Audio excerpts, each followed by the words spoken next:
First time. My name is Tom Hicks. I'm the Dean of Students here, and I'm going to help facilitate this rowdy group next to me for the next 45 minutes or so.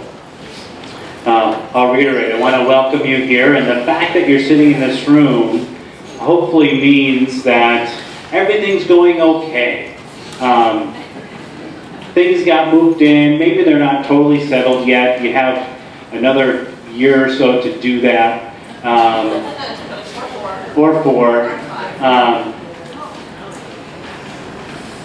Or maybe you're a little bit nervous, and I want to reassure you that you and your child have made a good choice. Some of you may know Cedar Rapids was recently named the best place to raise a family, have kids and raise a family, and we don't necessarily consider your kids to be our kids, but we do consider them to be a part of our family, and we think this is the best place for them to be right now. And we're happy that you're willing to sit down and chat with us for a little bit today.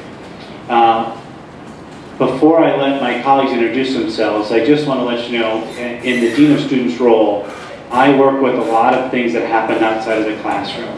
And so whether it's residence life and housing, student conduct, which none of you are going to have to worry about with your children at all. I'll never get to know them through that, I'm sure. Student Senate, student organizations, Greek life on campus, a lot of things that start with the word student and don't happen in the classroom. So I know we have a financial aid session and a campus life session following this, and so if you have some questions related to those areas, feel free to ask them there, but also there's some time later today to do that.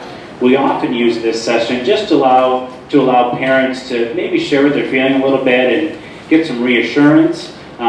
We like to let people know that this is a great place for your child to be, because we have dozens, hundreds of people on campus to help them succeed. They are here because we know that they can succeed, and we want to help keep them on that path. And so I'm going to pass this down. We will open this up for questions after we're done introducing ourselves. Some of us may give a little bit of personal information. I do have a daughter who is heading off to kindergarten on Tuesday. And so I share a little bit of what you might be feeling. And we did an open house last week and have a few questions that we're going to follow up with the teacher, but we're trying not to be those parents. You can be there here today and ask any questions you might have. And so, again, thanks for being here, and I'll pass it along to Kristen. Thanks, Tom. My name is Kristen Hudson, and I work here as the college chaplain and also as the director of our Office of Diversity and Inclusion.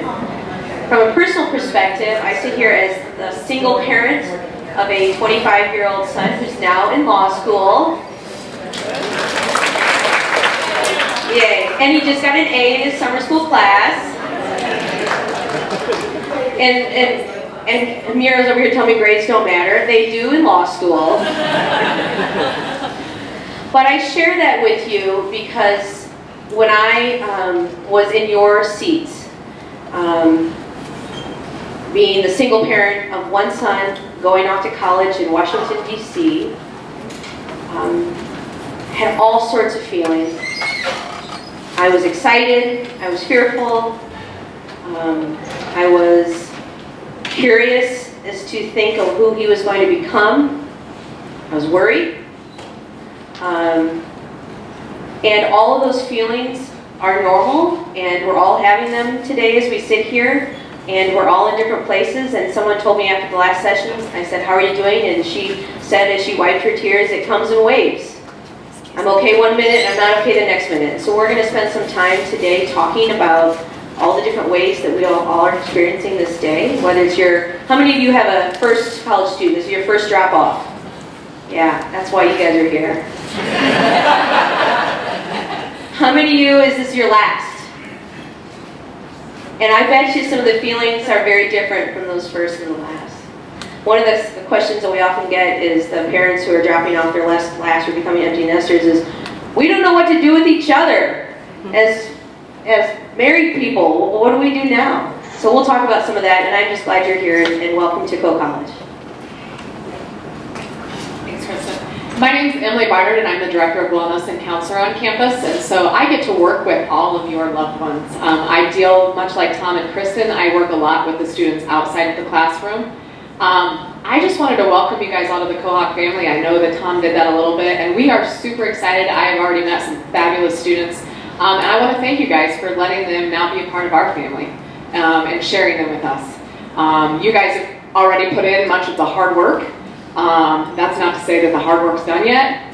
There's going to be some struggles and some challenges, but you guys have done much of the hard work, and for whether it's your first kid, third kid, or loved one coming to college, you get to kind of sit back and look at what that work's done, and it's a really exciting change in some relationships. And so whether your loved one has been exhibiting some independence the last week or trying to exercise some of their independence, maybe they've been doing that for the last month or 3 years, I'm not sure. Or maybe some of them are putting on a really good front and really need you right now, okay? So regardless of where you're at, we are here for them, we're here for you, and we, like Tom said, we have lots and lots of resources on campus. At the end of the session, we will have, this is something that every single first year student gets. It's plastered all over the halls, all over the academic buildings, but these are some just life resources at campus, whether it's academic, whether it's personal, whether it's financial. We have all this, and we're going to have some handouts up front, and then we also have another packet of letting go and maybe some kind of typical scenarios, maybe that some of those first phone calls or first conversations home that might not happen. Maybe some of them, hopefully they won't happen tonight. Some of them might, maybe 2 weeks in, 3 weeks in, but maybe just some kind of things that you can do to encourage your students. So, and I will pass it on to Mira now. Good morning. My name is Mira Kensky. I and my colleague Mario Afatigato are your faculty representatives on the panel. I am the Associate Professor of Religion here at Kohawk College, and more importantly for you guys, I'm also the Director of First Year Experience. So it has been my great pleasure this summer to help match your students or your children with our faculty for their first year seminar and advising experience. And I can talk about anything related to first year experience that you would like to know. I would also like to say that between Mario and I, we have taught thousands of first year students. We have had many conversations with students about books, about science, about life, about careers, about how to talk to parents if they are worried about what their parents think. We've also had a lot of conversations with parents about how to talk to your students about what they're learning, about maybe if they got a grade that was lower than what they wanted, and how to reach out. And I think that we can answer questions about that as well. We are really happy that you've chosen to send your kids to Co. I can tell you that we have spectacular faculty here at Co College. And one of the best things about Co that I would just like to share is that this room that you're in right now is the largest lecture hall on our campus, and only like 2 classes take place in here. And the majority of our classes, literally like 80% of them, are under 20. And that is one of the best things about Co is that your student will have incredible classroom experiences and be able to get to know their faculty and receive that individual care that they need. And that starts now during orientation, where your student, your child, our student, will have the opportunity to talk to tons of faculty before they officially sign up for classes. And I can also talk about the process of matching students with a schedule. Okay, I'm going to hand this to Mario. Thank you, Mayra. So my name is Mario Fatigato. I'm a professor of physics here. I also assist the president with some new initiatives on campus. And yes, Mayra is right.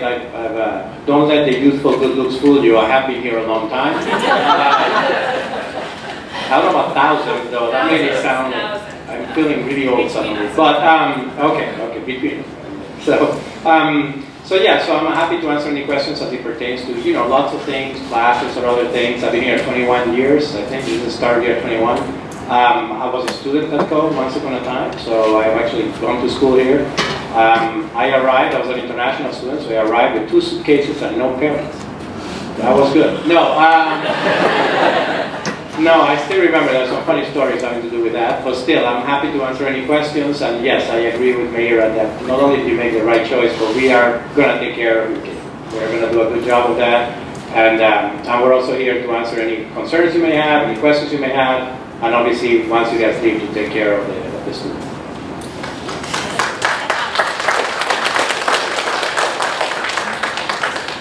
I'm going to ask a question to the panel to give you all a sense of a lot of times what we talk about in this. This is a question that comes up most years, and maybe some of you are thinking about it, but don't want to ask it. One of the things that parents often ask us about is how to handle a change in frequency and type of communication your child will have with you. Sometimes it drops off, sometimes it picks up a lot, sometimes it's only when they need money or something bad happens, and I know that's something for parents that's been difficult, they've expressed before, and so I know Kristen's answered this before, and so I want to start with her. Yeah, so I was just with a group of other parents earlier, and we were talking a little bit about this, but first of all, I think the experience depends on the student, and depends on the family, and depends on your relationship. And so just to maybe illustrate a couple things, I'll tell a couple experiences I've had with students. So we've had this student who comes into our office in maybe week 2, and they're not homesick. They miss home, but they're not homesick, so they're okay. They're navigating not being away from home. But what they're not able to do is help their mom, who is super daughter sick. And they don't know what to say to mom or to dad, and they are having a hard time focusing and adjusting to life here because they're so worried about you. Now, isn't that lovely? That's so lovely. But you can also understand how that can be hard for your student, for our students. So one of the hardest challenges, I think, for us as parents is to try to figure out the best amount of contact and to help. And one thing I would like to advise you to think about is to maybe allow your son and daughter to design that for you all. So rather than you being the agent, you being in charge and controlling how much you communicate, I would invite you to ask your son or daughter, how much do you want us to be in communication with you? And let them design that for you. By giving them that agency, you let them set the tone for that. Now, I know some of you are thinking, but does that mean I can't call them when I need to talk to them? And that's not necessarily what I'm trying to say. But I also think that when we as parents start feeling child sick, that we need to share that with our partners, with our close friends, with the people in our lives that will be walking alongside us as we move through this transition, so that it liberates our students to have that transition also. I know that's sort of hard to hear, but I would invite you to lean on each other, or to lean on the people in your lives that can be there for you as you walk through this. Because it's going to be hard. To be okay with that, and to allow your student to help design that communication pattern. I'll just say that for now and let Emily chime in as well, I think.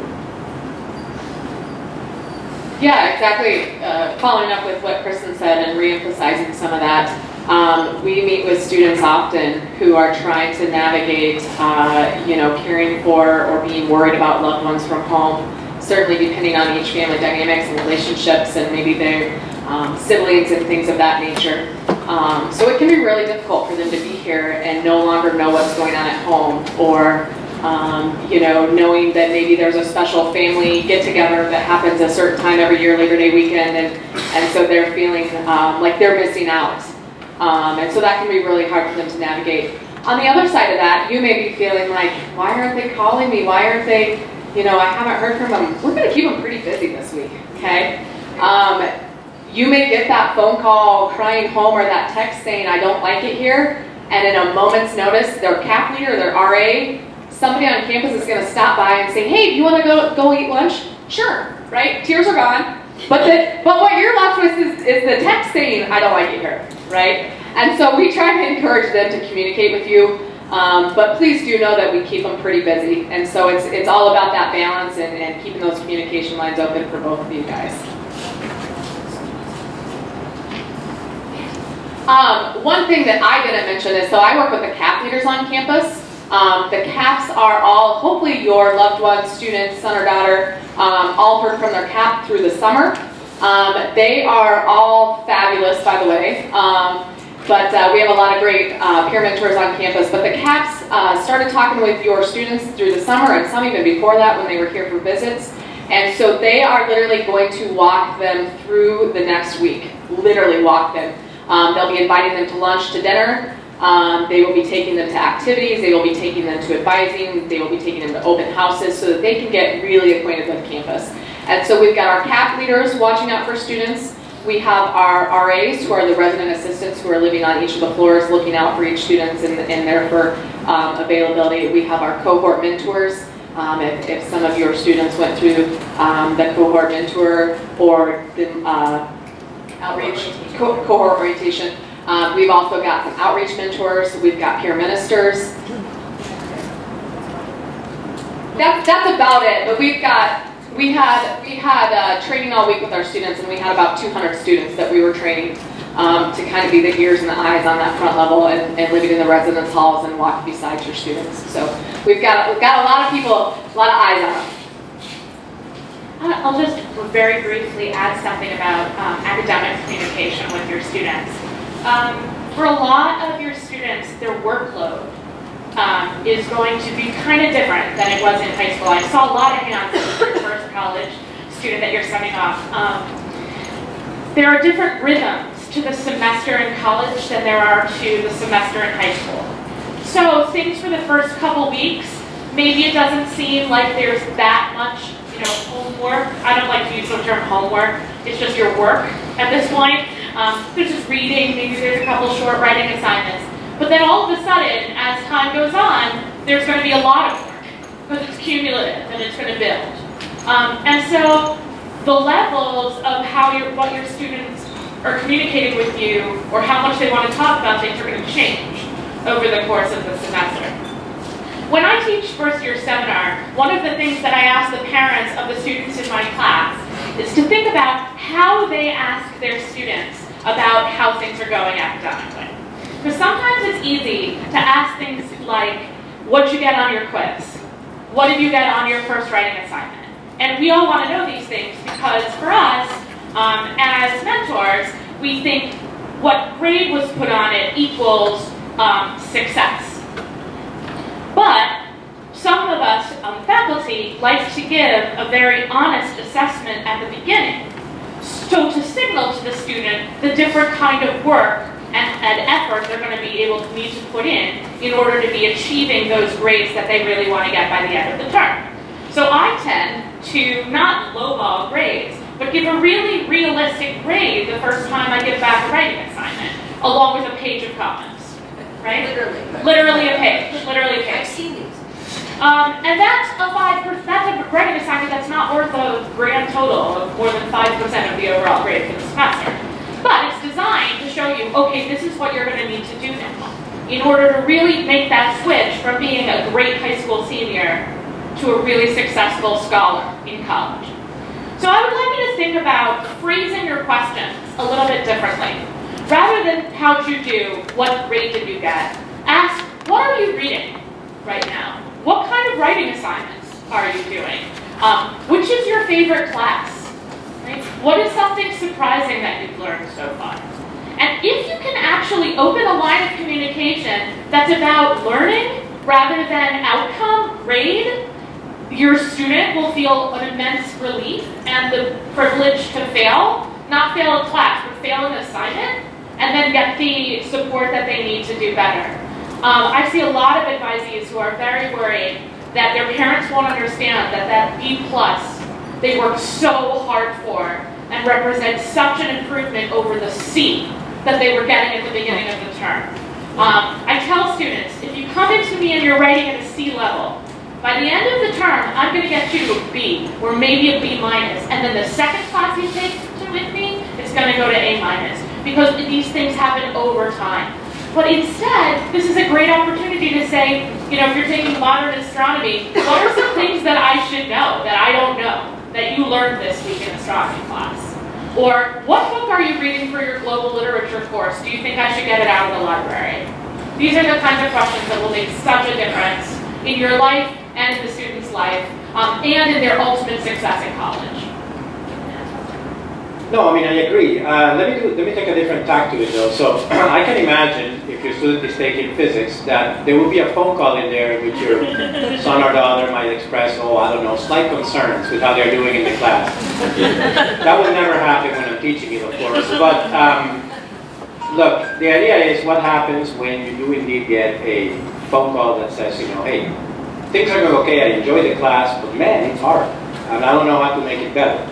So my advice to you is simple, is that you encourage your son or daughter to actually pursue some of the help avenues that we are talking about, or we'll be talking about here. So Co just invested a fair amount of money in remodeling our library a couple of years ago to create a learning commons, where we centralized a lot of the academic help for the college, tutoring, for example, things like that, more study rooms. You know, libraries are, as you can imagine, changing in this era of electronic books and things like that. So we are turning those spaces into more student-friendly, open spaces for studying, again, resources for them of all different kinds. So that's already one thing. But if I was going to just tell you the one thing we should do is find out if your student, again, your son or daughter, has contact, has talked, has had a conversation with their instructor. So oftentimes when the student is struggling, sometimes they are a little embarrassed or a little shy about coming to my office. Even though everyone here will tell you that most professors at Co have an open door policy, students can come in at any time. Even those who don't have a gazillion open hours. So again, my advice is simple. Tell them, encourage them to simply take action, as to use Kristen's word, to take agency of that and actually go and talk to the professor. The professor, I guarantee you, will take this as a great sign and will give them all kinds of great advice as to how they can improve their grade, both within the class but also other resources. It amazes me that a student comes in and they're surprised when I say, hey, why don't we set up a weekly appointment with me? You can come in once a week and we can talk about how you're doing. They're absolutely surprised that we would do that. But that's only one piece, you know, then there are others we can put in place. Again, a tutor, or maybe meeting with Emily once a week if they want to talk about other things. And so I think that that's the one practical bit of advice I can give you is direct them to the resources that we already have on campus, because that's going to be where the situation improves. I would just like to invite anybody who's come in, like there are no poisonous snakes in the front, if you guys want to come in, or you can just hang with on it. I'll add on two more items to that. One is a message that I got and my parents got sitting in a room like this years ago when I went to college. And I think this rings true at Co, although I can't guarantee it like Mira or Mario can. But 3 things for your students to know, and I share this with lots of students. 1, go to class. 2, sit up front. We need some role models here. Thank you. And 3 is get to know your professor. And that is a whole lot easier to do here than lots of other places. And so I tell students, if you do that, you will graduate. And I don't say you're graduating with flying colors or straight A's or anything like that, but you'll get through here, and there are people who look out for you.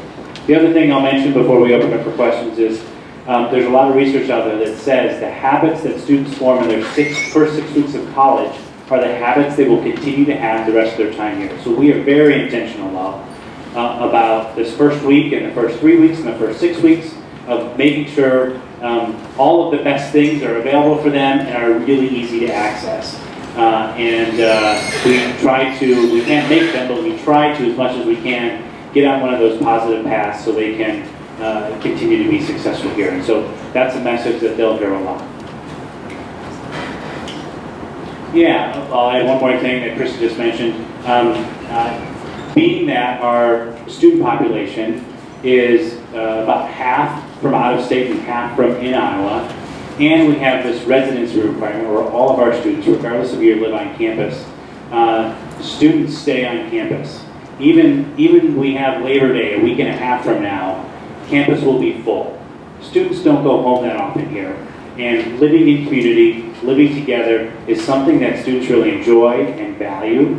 And there are activities, events, athletic things going on every single weekend. And so I recognize there may be a pull by you or by them to head back home or do something like that over the next 6 or 8 weeks. We ask as much as possible to say, you know what, we're not going to come get you this weekend. We're busy reconnecting with ourselves or something like that. And Don't rearrange the room yet. yeah. You know, how about first week of November? Or how about family weekend? We'll come see you. Something like that. In order to make sure they can put down some roots here and build a foundation that'll help them over the next 4 years. So we've talked longer than I expected. I want to open up for some questions and try to hit on these as quickly as possible. A couple of us will end up probably hanging out in the hallway after this if things don't get resolved all during this time. So who'd like to ask a question or share something that they're thinking or feeling about right now? Just a question. How do I send something for my daughter? What should the address be? Because she will be in the door and nobody will send it. Yeah, the question is, how do you send something in the mail to your son or daughter, whoever it may be? And the easier answer is, those of you looking for this, if you have a pen or piece of paper, it'll be their name, and they will all get, if they don't have it already, Gates Memorial Union, so GMU, box number. And so they probably have that or know what that is now or will soon in the next day. And the following part of the address is 1220 1220 First Avenue Northeast in Cedar Rapids, Iowa. 52402. Our mailroom is open Monday through Friday, I think 9 or 9:30 in the morning until 4 in the afternoon, so they can pick it up there. They accept USPS, UPS, and FedEx. They can also send things out. I don't know many college students who send things to their parents. It's usually the other way around. But they use that as a post office there. And so students, we do know students love getting packages, and so if you're willing to do that, it's usually very, very appreciated. They love getting letters too because it's such an anomaly for them. When I went to college, we barely had email, like we just got email. And so I got letters, and when a student gets a letter, they're like, look, it's right here. And it feels really special. So. I still have a box of all the letters my dad sent me in college. Other questions or thoughts or comments? I have a question. I'm wondering if anybody has been fighting a lot with their student that they're dropping off this week. Raise your hand if you've been having a lot of fights. Did you guys know that that's totally normal? What's that? You mean like with the last half hour? Like, yeah. Okay, so I just wanted you to know that that's really normal. It's a lot easier to walk away from someone when you're upset with them. It's a lot easier to say goodbye when things aren't perfect. It's really normal. It doesn't mean they're not going to miss you. It doesn't mean, all it is, it's really just their pain coming out in a different way. It's really normal, and they're not even aware of it. Okay, these are our 18-year-old people. Okay, they don't even know what they're going through. But I'm telling you, that's what it's about. So please internalize it that this actually means that you are super connected to this person. That there is a deep connection between you and this person. And they're just trying to figure out how to break away right now. One of our cohort mentors in the last session with parents, we asked some upperclassmen students to give you all parents some advice. And one of the young women said, your student is trying to fly away. You need to let them. And that's what's happening right now. And it's really normal. And you will get through it. We will help you. And your student will get through it. We will walk alongside with them. And all will be well. It's just going to be hard. It's going to be okay. Sure, maybe morning, off campus, question is about students' opinion on students wanting to get a job off campus, not necessarily work study, but somewhere else off campus. I think we're going to have a couple weigh in on this. We have a large number that do work study on campus. We have a good number of students that get jobs off campus. We know for that some, in order to be here, they need to be working either both on or off campus. Especially early on, and any of my colleagues can correct me, we would like them to get their feet wet first with classes and with different things before they jump right into an off-campus job, just because it pulls them off campus, obviously.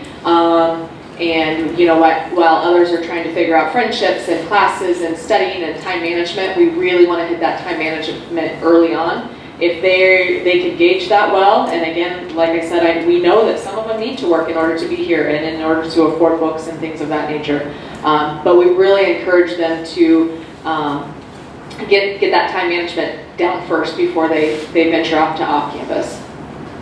Yeah, I'm going to take a slightly different approach to that. The first thing is that it seems like when you look at a college schedule, that at Co, students take 4 credits a semester. So that's usually 4 classes.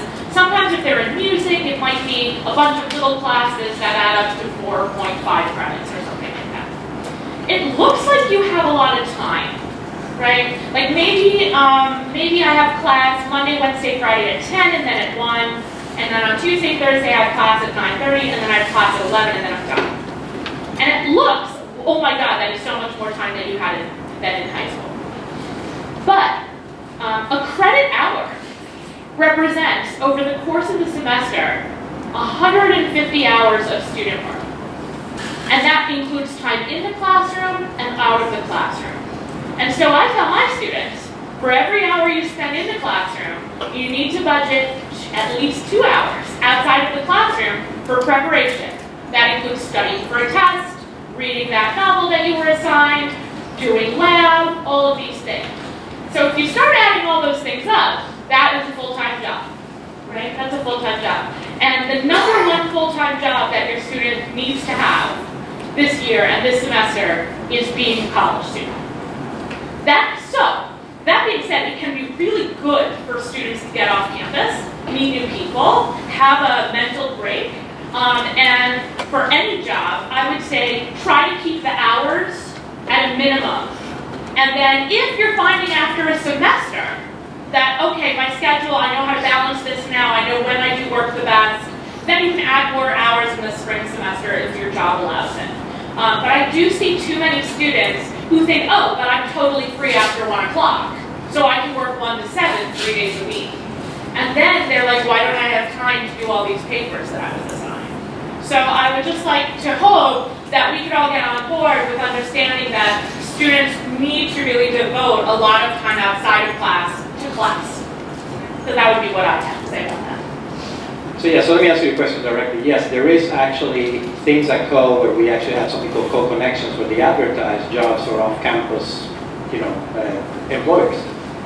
We are in Cedar Rapids. Cedar Rapids is a reasonably large-sized city. That means that there are many opportunities, even pretty good opportunities that pay $10, $11 an hour for employees. Okay. Let me, however, agree with what my colleagues are saying. The first semester, I would also discourage the students from taking on a big load, especially if they are like roughly half of our students on work study already. Then now you're talking about 10 or 15 hours a week that you're doing work study, let's say, and then you're going to add another 10 or 15 or 20 hours off campus, not counting the time it takes you to get there and back and so on. So if at all possible, I would agree 100% that you need to wait until you are feeling comfortable with this. It's also a matter of balance, of course. Are you going to do a sport as well? Are you going to take on other activities? Are you joining clubs? Are you doing intramural sports? Are you doing, are you starting to think about doing a shadowing experience already? So if any of these are true, then again, you're going to have to balance the time a little bit better. But we are aware of that, as Mayor said, that some students need to do it. And so we will give them the help they need. We just may have to, as advisors, we may have to talk to them about what balance, or we may have to give up on something to be able to work those 20 hours and not impact your grades. So I'm very empathetic to that, though, because again, I would, one last bit of financial advice. Of all the students doing work study, you'd be surprised to know that probably On average, only about 70% of the hours in work study get actually done. So most students are actually leaving money on the table by the end of the year. Because they're not completing, they're not, if their assignment, let's say, is 6 hours a week or 7 hours a week, on average, they might be working 5.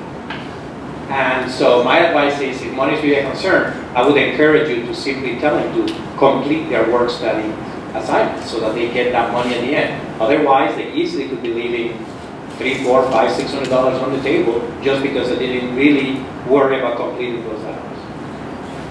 Research shows that students who are involved in something outside of class between 6 and 10 hours a week are the most successful. And so I would say for those students who need to be working, limiting it, especially at the beginning, like kind of blending what everybody said, or if they're involved in other things. There's lots of other things they'll get involved in. Kristen just whispered to me that we have essentially everything on campus is already paid for. And so students shouldn't need a whole lot of extra money unless they need to be supplementing payments towards a college or something like that. And so your meal plan is all loaded on your card. Students pay a student activity fee. That's part of the fee schedule that takes care of much of what happens on campus. And so outside of that, there isn't a whole lot that students would have to pay for outside of some late night food or pizza, whatever that may be. Every year or so, I run into 1 or 2 students who have a job so they can have a car, but they need the car to have the job, and they could not have a job, and then they don't have to worry about a car, and they free up a whole bunch of time. And so, just making sure that any work is necessary. By the way, if you're looking for a gift to get your student and to send in a package, we have this great coffee shop right across the street called Brewed Awakenings, and students love to get coffee, and students love coffee. So a gift card to there would probably make your student like the happiest student on campus. Our son's a transfer, so he's going in about the middle of the sophomore year. And we found out his roommate is an international student. So just thinking about his roommate, we haven't met him or anything, but what are those things when it comes to Christmas and Thanksgiving, right? So I'm sensitive about that. And we both live here. So I'll speak to that because, of course, when I was a student here, I was also an international student. I almost never went home for any holiday, at least for a while, because it was expensive, obviously, so it was kind of tricky. We have an international student advisor on campus. They arrange for families, to become hosts for international students. And oftentimes they get to spend Thanksgiving with a local family, for example, if they choose. Of course, no one is required to force to eat turkey or anything like that. So. But yes, we do worry about that. To be honest, another thing I've noticed is, of course, these students, especially those international students who are here for 4 years, make great friends. They oftentimes go home with their friends to celebrate or even spend more time with them. So we do have some of that, but I would certainly, if your son and his roommate end up becoming fast friends, coming to your house for food might be a nice thing to do if they are open to it and if they are not doing any other. Sometimes international students have relatives in the U.S., so sometimes they do have a place to go for, an uncle or something that lives in Minneapolis or Chicago, and they might go there. But yeah, that would be very, very nice and very, very sweet of you to do that if the opportunity arises. Yeah, I just want to follow up real quick on that. So it is quite the tradition at Kohawk College for students, particularly the ones that come from Iowa or Minnesota or Chicagoland, to bring students home for Thanksgiving that might be coming from Arizona or California or Texas or just Colorado or Japan or any of the international students. So it's not just for the international students, but it is quite the tradition. And I will tell you that some of the fun stories I've heard are the kids that come from large cities that get to go to your home in a rural, small town. It is like Disneyland because it's so different and it's really wonderful. So if you are willing to open your doors and invite back not just international students, but that would be also lovely, but any of the students that are not able to make that trip home for any of the holidays, I know that it is a great blessing and it is some of the best experiences our students have. I do want to touch base really quick about international students. We have, I think the number is 65 students this year that are coming from countries other than the United States. They come from different countries in Europe and Japan, and different continental African countries, and we hope that your students will welcome them to the Kohawk community and to our country, and will take a time to go out of their way and be very intentional about becoming friends and meeting these folks, because they are what makes this college great. When we think about building community, we really want it to be diverse and inclusive. Your students are all part of that, and we want them to participate in welcoming and getting to know students that come from different backgrounds. It's what makes Kohawk. So we are welcoming all to the family, and we're really excited to have the international students here. You know, one time we hosted an international conference, very quick, in physics. We had people from all over the world coming here. I remember we were taking them to a cruise on the Mississippi for the banquet.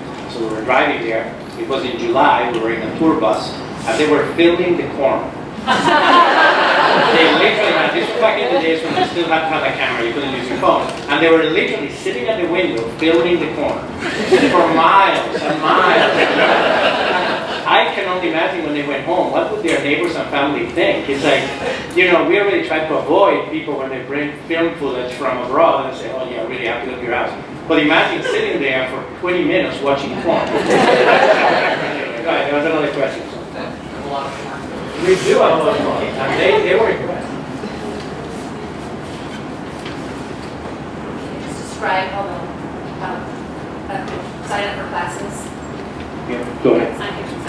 Sure. So I will do this very quickly since we're running out of time, but I also wanted to say that at 1:45 there's a meet and greet at the pub patio, and I will be there. So if anyone wants to ask me any questions directly, please come find me. I'll be the one that looks like me. And all the first year seminar faculty will be there. After convocation today, the very first thing that will happen is your students will meet with their FYS instructor and their class as a group, and they'll get a lot of information about how to start searching for classes. Then tomorrow in the morning and in the early afternoon, there are going to be different open houses, foreign language placement exams, department fair, music auditions, all these kinds of things for them to go to and get ideas. Then they will have an individual one-on-one half-hour advising appointment with their FYS instructor, who's their advisor, who will help them come up with a list of their ideal schedule as well as backups to take with them to registration on Tuesday morning. And I will be at registration to help solve problems. It's actually in the physical process. Students go around and they get checks. So that way we can open up more seats to a class if we need to, and we can make sure that someone doesn't sneak in and get your kid's seat in that bio lab, right, at the last minute. I usually tell students that while I can't guarantee that they will get everything that they want, that I can absolutely promise that I will work hard to make sure they get what they need, right? And so don't worry, we've got it covered. Yeah. So by Tuesday afternoon, your student will have a schedule. A good one. And I know that there are some parents that want to register their student for them. You cannot do that. And I'm not going to ask you to raise your hand. But I want you to know that this is one of those examples of where we start letting go. When we start letting our students make decisions for themselves, we start letting their academic interests be what decides what classes they sign up, not yours. And it's important that we give them that agency, and this will be a discipline for you. And we understand that, but we hope you will trust the process, and that they will have advisors that will help invite discussion about what they care about, what they want to study, what they're curious about, and we will lead them. And I hope you will trust us with that task. When I was teaching at FYS one time, I had a young lady who came in with her parents, and we spent 40 minutes discussing a whole path to pre-med. 40 minutes, parents and students in my office talking about every class, every year, any extracurricular activities, everything. The next day, I had the half-hour appointment with this young lady who walked in and says, I don't want to be pre-med. Every time, every year. And so I just chucked the notes, what you're going to do, and then we started talking about, her love of literature or whatever it was that she wanted to do, and so we ended up pursuing a very different path. But it was one of those moments like Kristen is describing. I'll just wrap up and just with my daughter going into kindergarten, we just signed up for Power School to track, every movement she makes when she's in elementary school. Yeah, and we've hit on it a little bit, but I want to let you know that unless your student gives you access to see information like that, you don't automatically get it. And so that's a process that they will go through, and they can kind of determine who gets to see. We have this federal thing called FERPA, Family Educational Rights and Privacy Act, that prevents you all from doing it unless that student has designated that. So just want to let you know, oftentimes we have to cite that. If we see in our system there's a red X next to their name that we can't share much with you, we wish we could, but that's up for the student to designate. So that's a little shift that I know sometimes we get some questions about that I wanted to make sure we were clear about. Thank you for your time, and hope the rest of the day goes well, and see you on campus. Thank you.